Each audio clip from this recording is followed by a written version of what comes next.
Long, long time ago, in a far, far away place, lived an old wise man. Everyone in the village would come to him for advice, for guidance, for counsel. And he would dish out his ready answers to the riddles of life. Contest chair, ladies and gentlemen.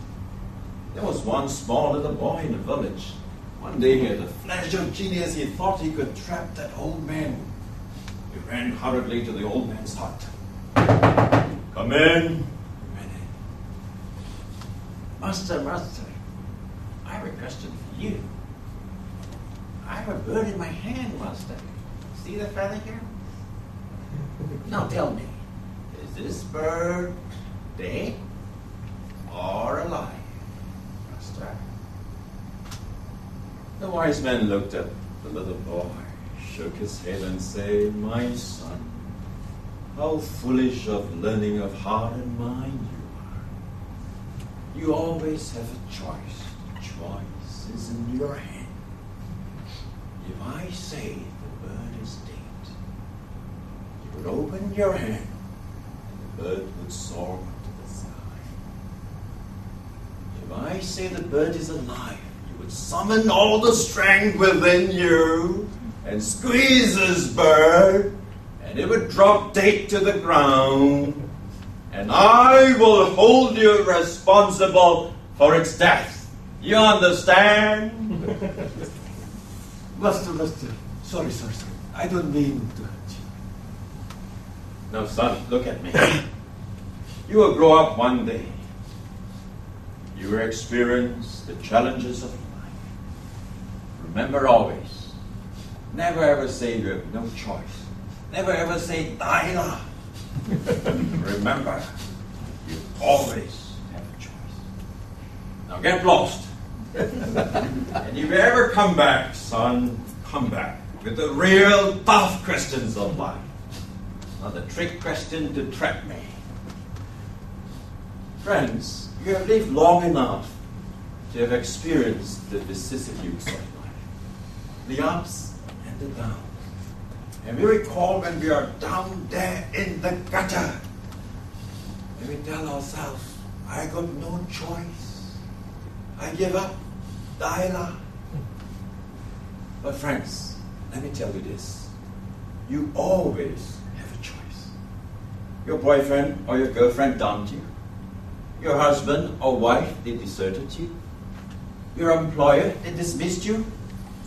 A very real prospect these days. You make a mistake in your professional life, and that dealt a death blow to your professional career. Well, I thought I found myself in that situation some 5 years ago. My office made a mistake. See, I say my office made a mistake, not me. But being a professional, I take full responsibility for it. The court had ordered that since we're acting for a foreign plaintiff, the party that sues, we need to deposit a certain sum of money as security for costs within 30 days of the date of the order. Well, there was some problem with communication with this foreign party. Money came in within the 30 days, but we put it in a fixed deposit form 3 days late. Our case was struck out. It suddenly dawned upon me that I could be sued for professional negligence. I was sad. I was fuming with anger and frustration walking up, walking down. You know, when you have nothing to do, what do? You walk up. You walk down. And then I tell myself, perhaps I should follow up my practice. Maybe explore my alternative vocation, which has always been to be an anchor presenter with CNN. So I went to do a recording of myself. Take a look. But then I tell myself, isn't there something better I could do? I could put in my appeal like that. I could work hard on the grounds of appeal like that. And I could wait for the appeal to come. And that took me 5 long years. The wheels of justice does grind, but be it ever so severely slowly. And when the time came, I did all the preparation I could. I decided to give it my best shot. The Toastmasters manner and persuasive speaking harnessed everything that I could possibly learn then. And when my case was called up in Putrajaya, I cleared my throat, adjusted my wing collar, and said, Young Arif, which means my lord, there is only one issue in this appeal. The presiding judge says, we know that. We wonder why the judge was so hard on you. Yes, my lord, I wonder why too. Well, see what the other side has to say, and the other side doesn't have much to say. Your appeal is allowed, thank God, hallelujah. Having moved on in life, I had a choice, and I chose to live, and I didn't want that incident to weigh me down. My friends, I don't know your challenges in life, but even if you're confronted with death, stare at death in its face and say, I always have a choice. I choose life. And death is not the end of life. It is but the beginning of life. One day our heart will stop beating. One day our eyes will have to close.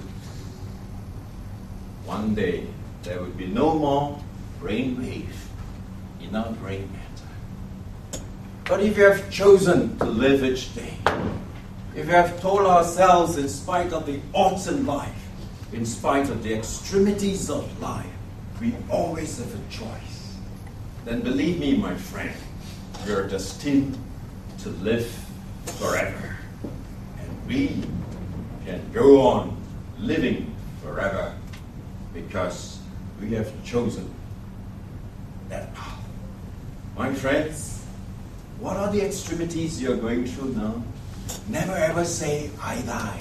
But remember what Lee Si-seng tells you this morning in his speech title, which is, you always have a choice. Over to you.